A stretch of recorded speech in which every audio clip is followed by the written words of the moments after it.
आप सुन रहे हैं कहानी कैंडल लाइट चिकन का भाग 9। कहानी में अब तक आपने सुना कि जय और जोया एक दूसरे से प्यार का इजहार करके शादी का मन बनाकर अपने अपने घर पहुंचते हैं, जिससे कि वो अपने घर वालों की मनोदशा जान सके कि इंटरकास्ट मैरिज को लेकर आखिर वो लोग सोचते क्या है। दोनों को ही कोई बात बनती नजर नहीं आती तो वापस आने का फैसला ले लेते हैं। आइए सुनते हैं कि कहानी में आगे क्या होता है। अगली सुबह जोया ने वापस जाने के लिए अपनी पैकिंग कर ली। भाईजान उसे बस स्टैंड तक गाड़ी से छोड़कर गए थे। उसने विंडो से टिकट खरीदी और बस में जाकर विंडो सीट पर बैठ गई। अब तो उसे बस के चलने का इंतजार था। थोड़ी ही देर में बस अड्डे से रेंगना शुरू हो गई। जोया बस की खिड़की से बाहर का नजारा देख रही थी। अब तक बस शहर से बाहर आ चुकी थी। बाजार और मकान पीछे छूट गए थे। बस अब हाईवे पर आ गई थी। मौसम काफी खुशनुमा हो गया था। खिड़की से आने वाली ठंडी हवा उसके बालों को छेड़ रही थी। लटें उसके चेहरे पर अटखेलियां कर रही थी। ठंडी हवाएं जोया को अंदर तक सिहरा रही थी। उसे हवाओं का स्पर्श एक अजीब सी खुशी का एहसास करा रहा था। उसने अपनी आंखों को बंद कर सिर को सीट की बैक पर टिका दिया। इस बीच न जाने कब उसकी आंख लग गई, उसे पता ही नहीं चला। अचानक उसकी आंख खुली। देखा कि बस किसी स्टैंड पर खड़ी थी। उसने घड़ी में टाइम देखा तो पता चला कि बस ने आधी दूरी तय कर ली थी। जोया ने बस से उतरकर कैंटीन की ओर रुख किया। चाय और स्नैक्स लेकर वो फिर से बस की सीट पर बैठ गई। इतने में बस ने फिर चलना शुरू कर दिया। जोया ने अनुमान लगाया कि वो शाम 5 बजे तक कॉलेज पहुंच जाएगी। अब जोया को जय से मिलने की बेताबी और बढ़ गई थी। उसका मन तो जय के पास उड़कर पहुंचने का कर रहा था, लेकिन ऐसा संभव नहीं था। बस तो अपनी ही गति से ही चलती है। ऐसे में जोया उन पलों को याद कर रही थी जो उसने जय के साथ बिताए थे। जय से जोया बेपनाह मोहब्बत करती है। उसके बिना उसकी जिंदगी रेगिस्तान की तरह है। जय जोया के जहन में इस तरह बस गया है कि एक पल को भी उससे दूर रहना दूभर हो रहा है। आखिरकार बस मंजिल तक पहुंच ही गई। जोया बस से उतरी और रिक्शा लेकर हॉस्टल पहुंच गई। उधर जय भी उसी दिन हॉस्टल पहुंच गया। अगले दिन कॉलेज में जय और जोया की मुलाकात हुई। जय ने देखते ही जोया को गले से लगा लिया और उसे सारी बातें बताई। जोया ने भी जय से कहा, जय, ये समाज हमारे प्यार को नहीं समझेगा, चलो हम दोनों कोर्ट मैरिज कर लेते हैं। जय ने भी जोया की हाँ में हाँ मिलाई। जोया ने अपनी खास दोस्त को इस बारे में बताया कि वो दोनों बहुत जल्द शादी करने वाले हैं। दोस्तों का सपोर्ट मिलने के बाद जय और जोया ने घर वालों को बिना बताए कोर्ट मैरिज कर ली। बिना किसी को बताए जोया और जय ने अपने लिए एक फ्लैट का भी इंतजाम कर लिया और दोनों प्यार के साथ उसमें रहने भी लगे। वहीं कुछ दिनों तक जब जय और जोया के माँ बाप को उनकी कोई खबर नहीं मिली, वो लोग उनके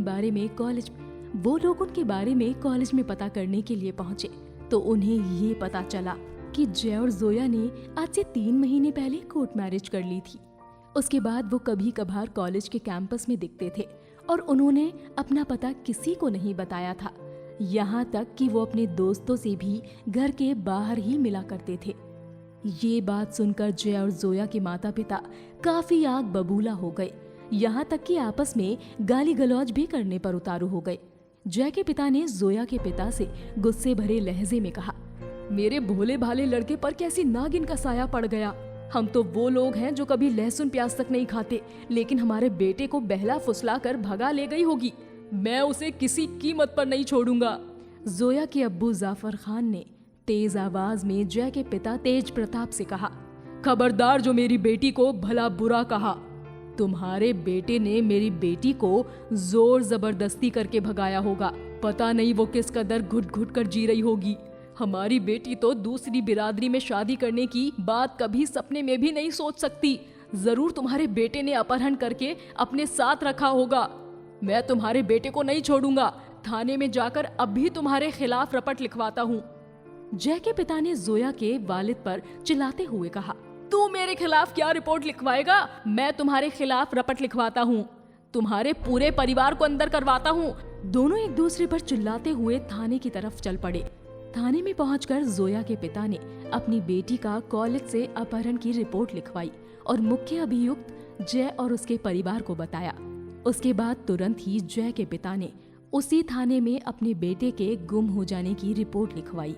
सामने बैठे हुए इंस्पेक्टर को समझने में देर नहीं लगी कि मामला अपहरण का नहीं बल्कि प्यार का हो सकता है, क्योंकि ये कॉलेज से बालिग लड़के और लड़की का इस तरह से गायब होना ये इशारा करता है कि दोनों एक दूसरे को चाहते हैं और परिवार की बंदिशों से बाहर निकलने के लिए दोनों ने भागकर शादी कर ली हो।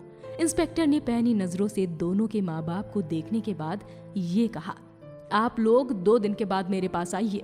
सबसे पहले मैं इस मामले की तहकीकात करूंगा, उसके बाद ही कार्रवाई कर पाऊंगा।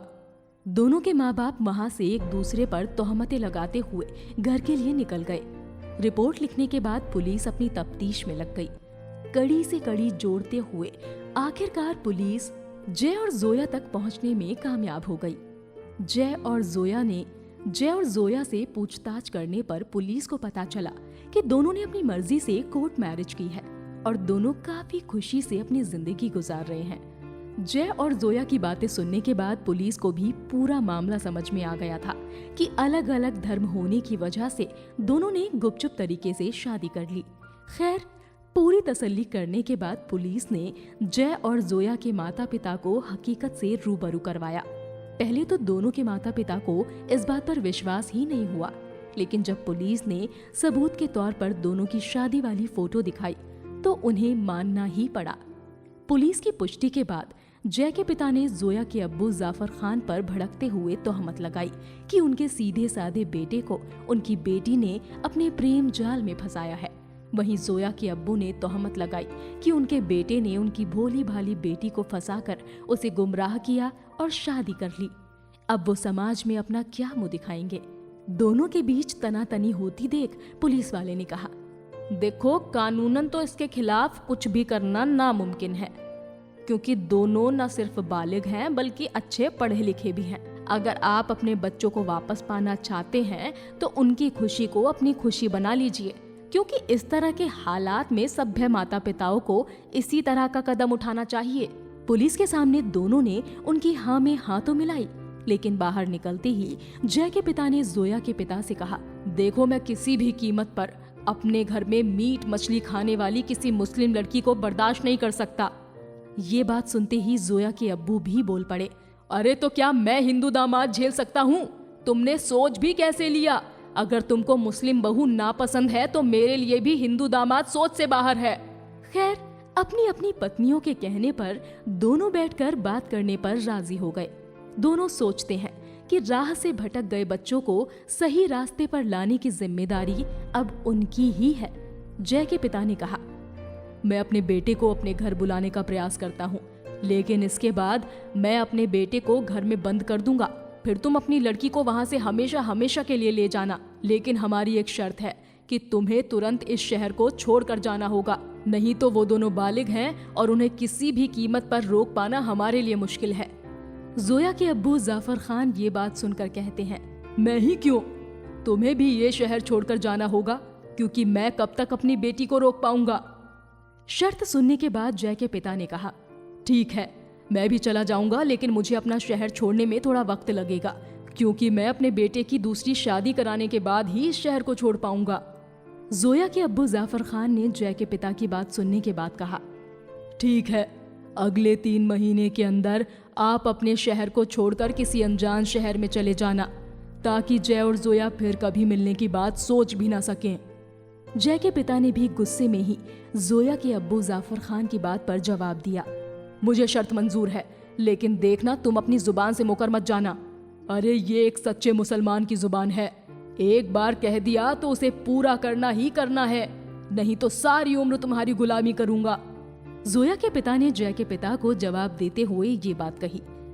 आपस में समझौता होने के बाद एक दिन जय के पिता पुलिस के द्वारा जय और जोया के पास ये खबर भिजवाते हैं कि उनके पिता ने उन्हें माफ कर दिया है और साथ ही दोनों को घर पर भी बुलवाया है।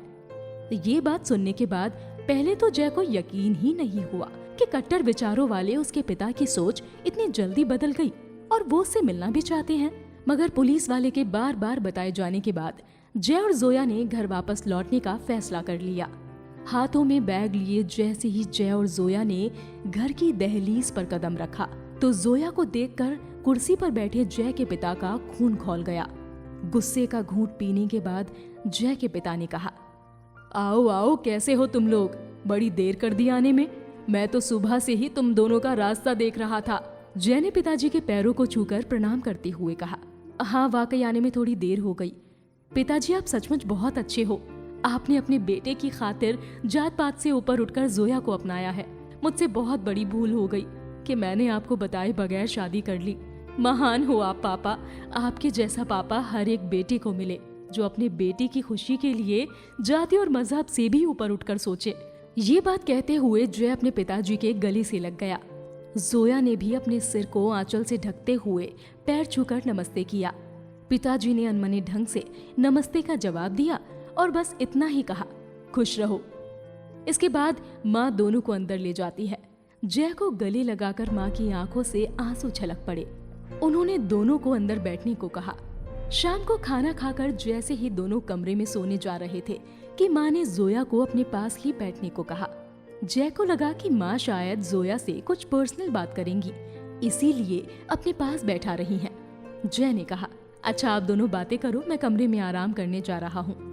ये कहता हुआ जय अपने कमरे में जाने के लिए मुड़ गया और बिस्तर पर जाकर लेट गया। जय ने अपने कमरे को गौर से देखा कि उसका कमरा अब भी वैसा ही है जैसा वो छोड़ कर गया था। कमरे की दरो दीवार को देखते देखते कब जय को नींद आ गई उसे पता ही नहीं चला। जय और जोया घर तो आ गए, पर क्या दोनों अपने घर वालों के असली इरादों को परख पाएंगे? क्या जय और जोया साथ में रहने में कामयाब हो पाएंगे, या ये है कोई नई चाल जिसे जय और जोया समझ पाएंगे? जानने के लिए सुनिएगा जरूर कैंडल लाइट चिकन का अगला भाग। अगर आपको भी कहानियां लिखने और सुनाने का शौक है तो हमें कमेंट बॉक्स में लिखकर बताएं। हम आपको मौका देंगे स्टोरियन पर आपकी कहानियां सुनाने का। तब तक के लिए सुनते रहिए स्टोरियन, लफ्जों के हमसफर।